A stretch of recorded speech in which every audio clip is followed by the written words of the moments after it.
And good morning, evening, afternoon, wherever you are in the world. This is Harrison Smith with another episode of Cinema, and it is brought to you by Dark Matter TV.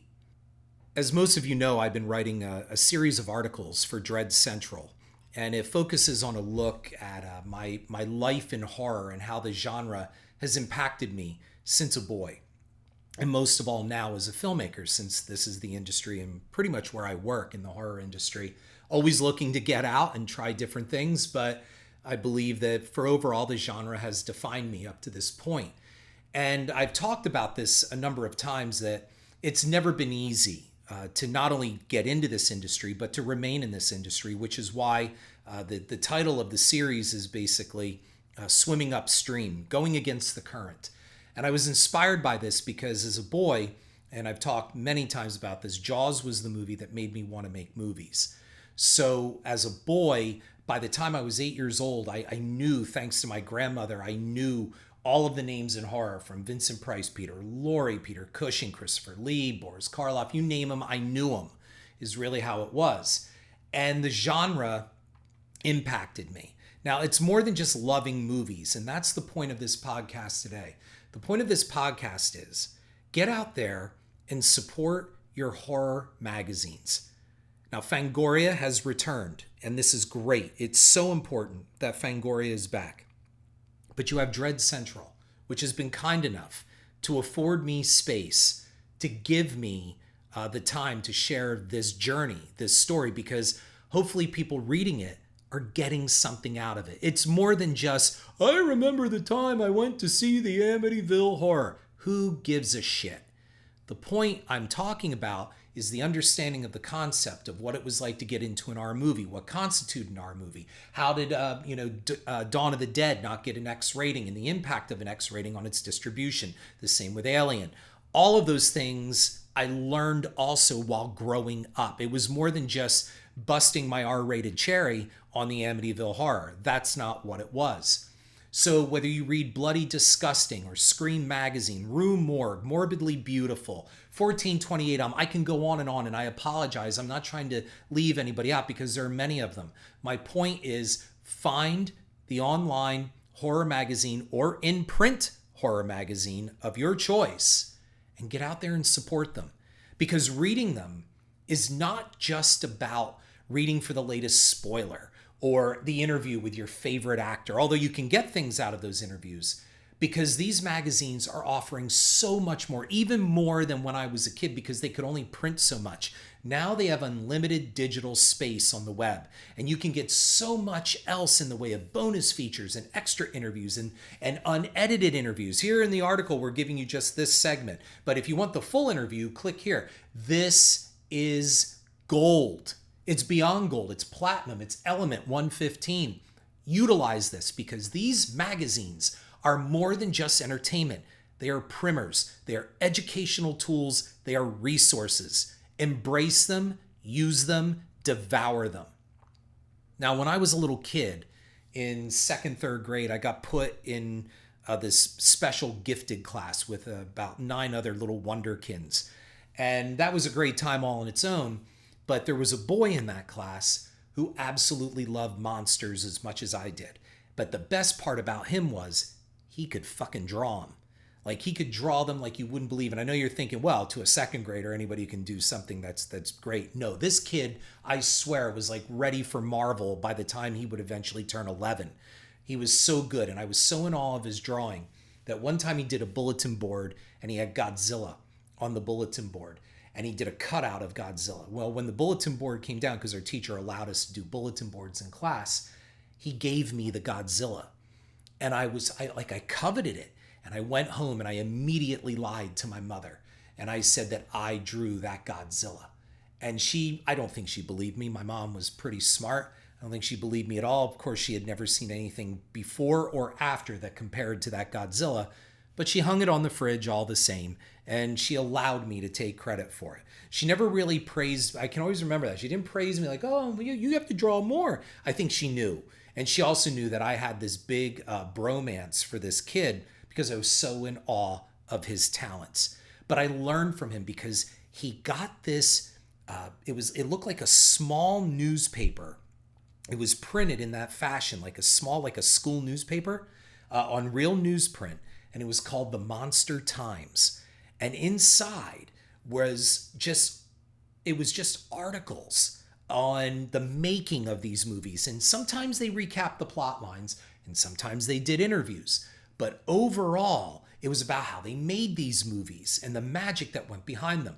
And that's when I first discovered, how Godzilla was truly made. They did this, I remember, it was a big feature on the 1954 film, because keep in mind, we're talking, this is around 1973, 74, and the original run of Godzilla was coming to an end with Terror of Mechagodzilla, and he wouldn't come back for another 10 years. So there weren't a lot of Godzilla films up to that point, and really not a lot of good ones. But the original black and white classic, with his famous iconic picture of the trains in his mouth, that was important. And I remember I went home and I had to have it because he had it. But I really did like it. He would share it with me in school. And I told my mom, I need to have this. And we didn't have a lot of money. And I don't know if you needed a lot of money. I don't know if it was really anything that would break the bank. But my mother got me the subscription to the Monster Times. And I devoured it. I can still remember. I took it everywhere whenever the new issue came. And I think you got I don't know, maybe 6 issues out of the year, if that. But I took it everywhere with me. And I read it and I read it and I read it. It was like these newspapers were my security blanket. And I would just read the same articles over and over. And I learned that Godzilla was a man in a suit and how his spikes lit up and that sometimes they used puppets. And I learned all of this by 3rd grade. So I was devouring all this. And then you could get the book club, and I got books on movie monsters and how they made the effects, stop motion with Willis O'Brien and King Kong. It was more and more and more. And one thing that they definitely taught me about were makeup effects in the way of Jack Pierce, Millicent Vincent, all these people that designed the classic Universal monsters, how the Invisible Man they made invisible, which were groundbreaking effects at the time. You could say even the precursor to CGI. I mean, I just read. And they were resources to me. And they helped me start forming this neural net to put all of this data together. It wasn't just learning data. It wasn't just content.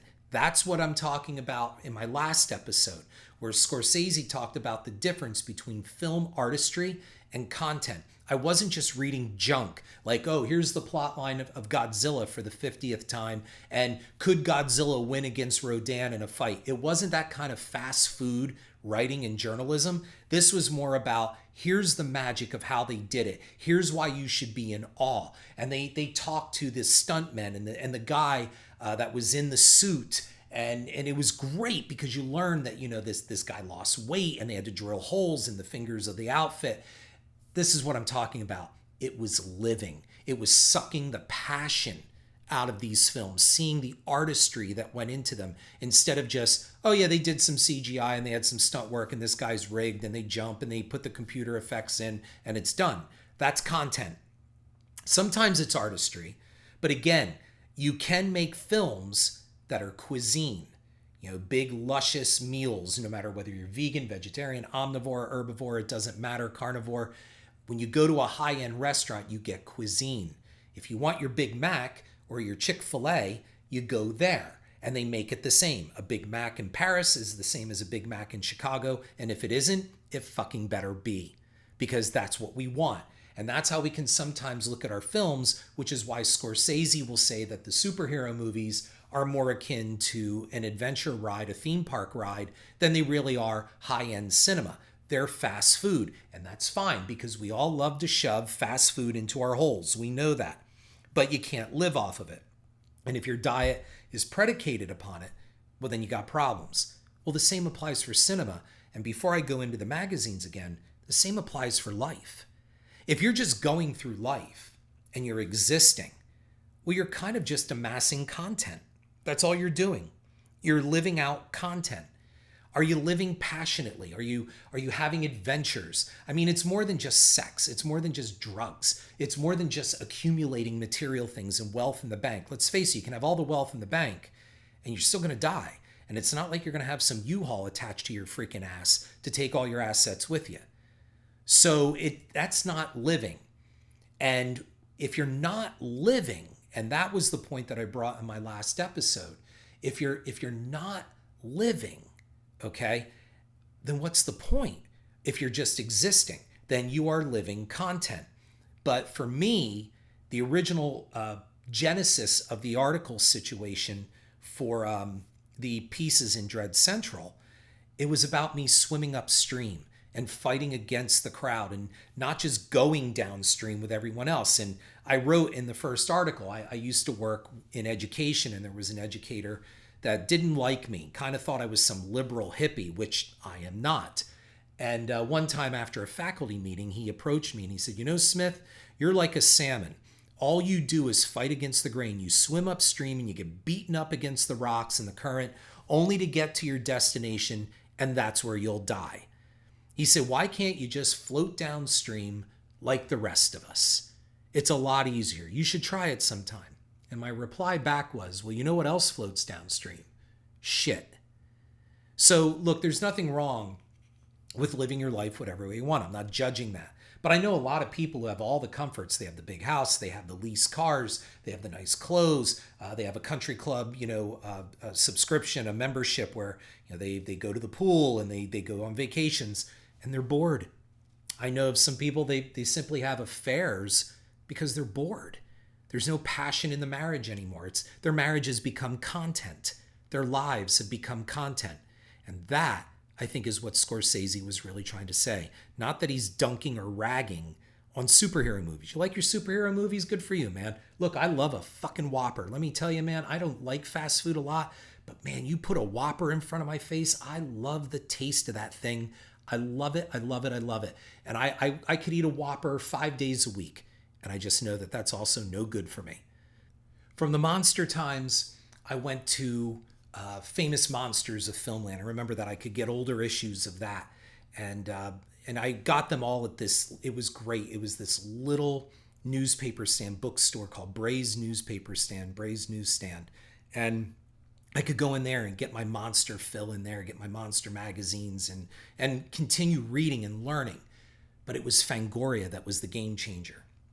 And in 1979, when I was in a Walden Books and I saw that thing sitting on the shelf, and I believe it was Godzilla on their first cover, and they had a sister publication called Starlog, and that was fine. But I wasn't into the science fiction stuff then. I didn't really care too much about Star Trek, and although I enjoyed Star Wars, that was different. I didn't want to read about Forbidden Planet and all of that stuff. And that's a bias. I should want to learn everything I can, because eventually I found that Starlog contained just as much valuable information on that genre as it did for the horror genre.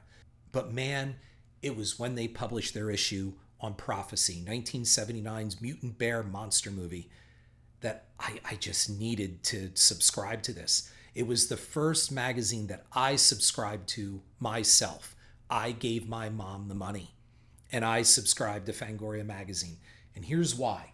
It was more than just seeing the pictures. And they always ran great pictures. It was about learning. It was where the neural net was coming together. I was reading interviews with actors. I was reading interviews with the directors, the producers, and the writers. It was thanks to Fangoria that I would learn about Larry Cohen. I would learn all about American International Pictures and Sam Arkoff. It just went on and on and on. I was devouring this information. I was learning about George Romero, John Carpenter, and how they ran things on a set. And you got inspiration from them. I remember John Carpenter in an interview for Halloween, when Halloween 2, I think, came out, but they were interviewing John for something. And he was talking about how, they went up north and he filled, I think he had an LTD, but he filled his trunk full of leaves because they were shooting in Pasadena, which had to pass for Indiana. And they came back, and with a leaf blower, they blew all these leaves all over the road to make it look like it was fall. And here she is in Pasadena. And if you look at the scene, you can tell that there are trees in that scene that do not grow in Indiana. And how they made it look like this all on the cheap. And they stuffed a Panavision camera in the car, pulled it out. They would shoot Jamie Lee, sometimes at places where they had no permission, and people would come out and chase him away. And he said that, Jamie Lee would jump into the car and they'd pull away, because his attitude was, is you get a camera, you go out and you make the best film with the best resources you have. End of story. And that was inspiring to a 13-year-old boy who wanted to make movies with his silent film camera. You can do this too. That was his attitude. And when years later, when I met Dean Cundy and Tommy Lee Wallace, and I asked them about that story, they said, yeah, that's pretty much what we did. Okay, you just went out and you made the movie by hook or crook. Fangoria was telling you about how things worked on a movie set, and when Carpenter said, in the future, when you go to make movies, you find great people both in front and behind the camera, and you hang on to them for life. Learning how Romero made Creepshow and how he made the original Night of the Living Dead and all of his other films. I mean, and then, David Cronenberg, and it just went on and on and on. And I was devouring all these names, Clive Barker, and like I said, Larry Cohen in the making of Q, and Sammy Arkoff, and it just goes on. And I learned so much from this magazine, to the point where one time I got on the phone and I called Frank Henenlotter of Frankenhooker, Basket Case, Brain Damage fame. And there he was. I called directory assistance. He was listed. They gave me his number and I called him. And I wasn't calling to be a fan, like, oh, I'm a fan of yours, I'm a fan of Basket Case. I was calling because I was a student. I asked him questions about production, and that's what stopped him from hanging up on me, because the first question out of his mouth was, how did you get my number? And I said, well, you're in the book. I mean, I called directory assistance. I live in the Poconos, and I'm not doing anything bad here. I'm not trying to harass you. I'm calling you because I really want to know how you did certain things, how you did the stop motion in Basket Case. And he gave me his time. Here's the best part. Years later, I would work on a project with Frank. And I brought that up. I said, do you remember years and years ago, probably in like 82, 83, who knows, around there, you got a phone call from a kid and he goes, was it late at night? And I said, yeah, it was like maybe 8:30, 9 o'clock. He goes, was that you? I said, that was me. And I said, I never called him again. I told him, I said, Frank, I never called you again. I didn't bother you. It was like, hey, now I have your number. I'm going to call you again and again and again. That's stalking and being an idiot. What it was I wanted to learn. And I knew I'd probably just get one shot at this guy. And I called him, and he stayed on the phone with me for like 2-3 hours. It was terrific. I paid like hell for that long distance bill, but that's another story. It wasn't just that Fangoria was reporting on horror. They were giving us not just content. They were giving us life. And that's how you have to ask yourself, what are you doing in your life? Are you seizing the moment? Are you seizing the day? Are you truly appreciating everything that is in your life, or are you just clocking time and just logging content? That's important to know.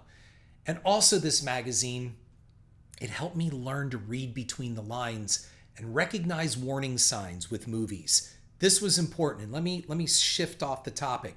As you know, I did an episode on scams as a kid, consumer scams. One of them was sea monkeys. I think sea monkeys was one of the first times as a kid I understood reality versus expectation.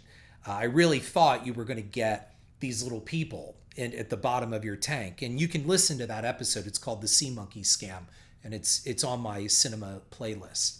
But in addition to that, I remember Squirmels. Squirmels was this piece of fabric with googly eyes, and on the commercial it looks like it can do all these crazy, wacky things. I'll provide a link in the show notes to the commercial. And then when you get it in real life, it's just like this fuzzy piece of felt is really what it is, with the googly eyes tied to fishing line, and it doesn't do jack shit. And then you realize, I got screwed on that. But that's when you're a little kid.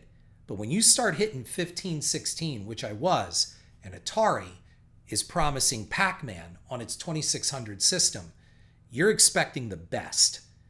And my brother came to me and begged me, and I did an episode on this. It's called Fuckman, the Atari con job, I think it was.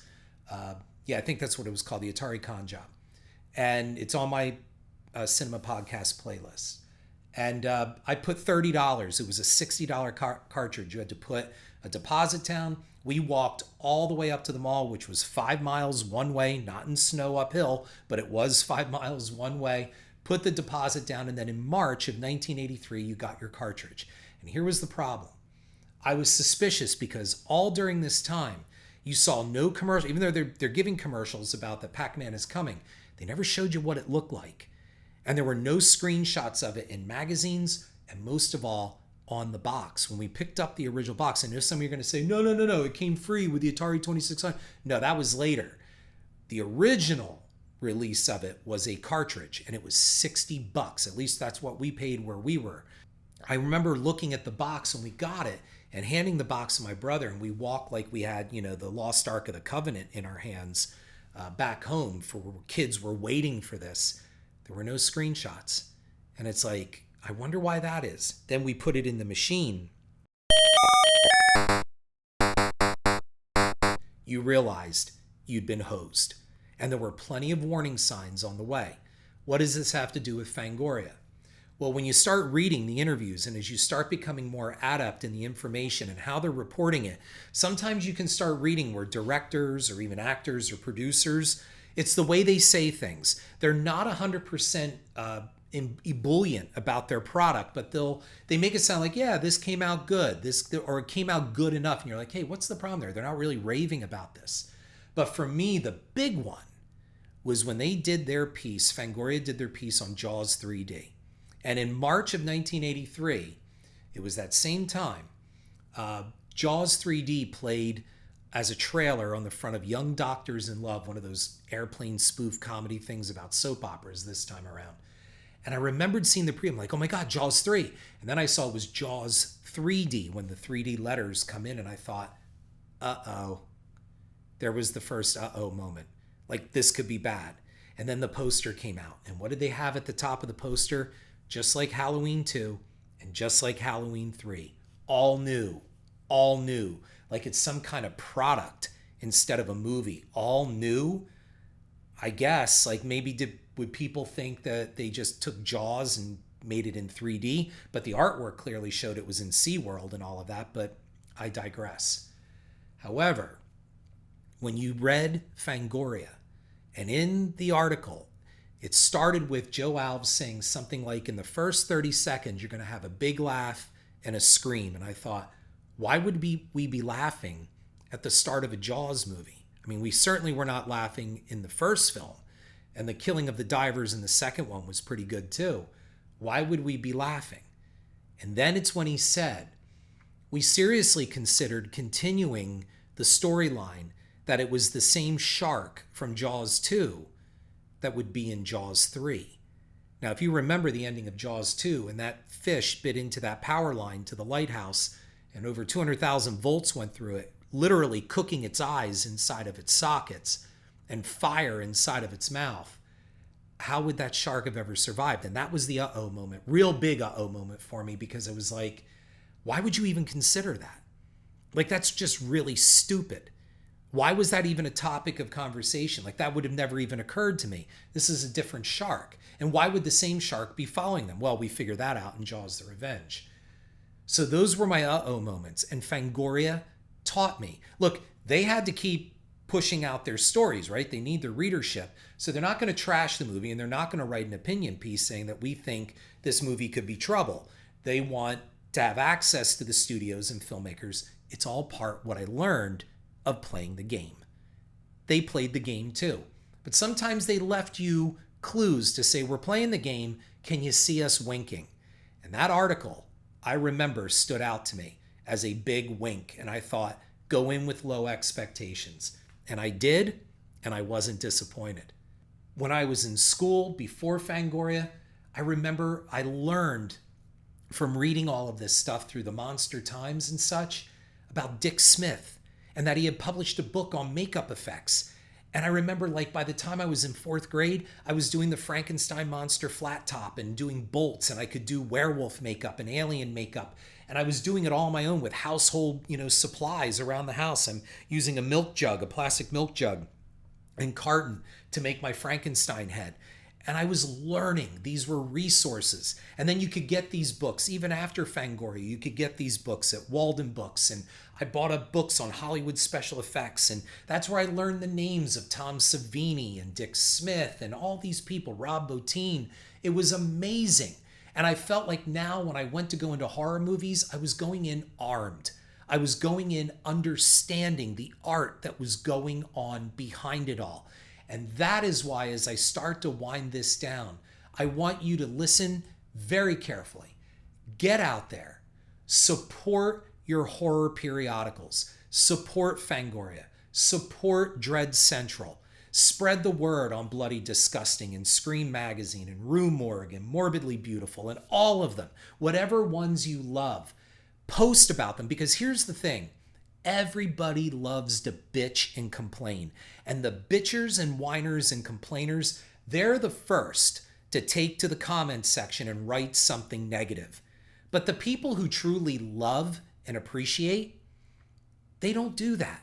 They just feel, look, I really enjoyed this. And I might say something to somebody. I'll do a verbal, word of mouth recommendation, but they don't go out and really promote because they were satisfied. The malcontents are the ones that are the loudest, and they're usually the minority, but they're the ones that love to just post negative shit. And the internet has embraced those kind of people. Be the passionate one. Be the one that is doing more than just reading, consuming, and logging content in your life. Get out there and support people that are putting this information out there more than just giving you spoilers or little factoids or useless trivia about horror films. Get out there and read them, consume them, and learn from them. This is Harrison Smith. Hope you'll continue to read through my Dread Central piece, as it will top out at Part 8 coming up the week after. Part 7 drops this coming week. Thank you for listening, and I'll be back next week with a look at the making of my film, The Special, and how that filmmaking process was not cinema, CYN, EMA, and is not content. Thank you for your time.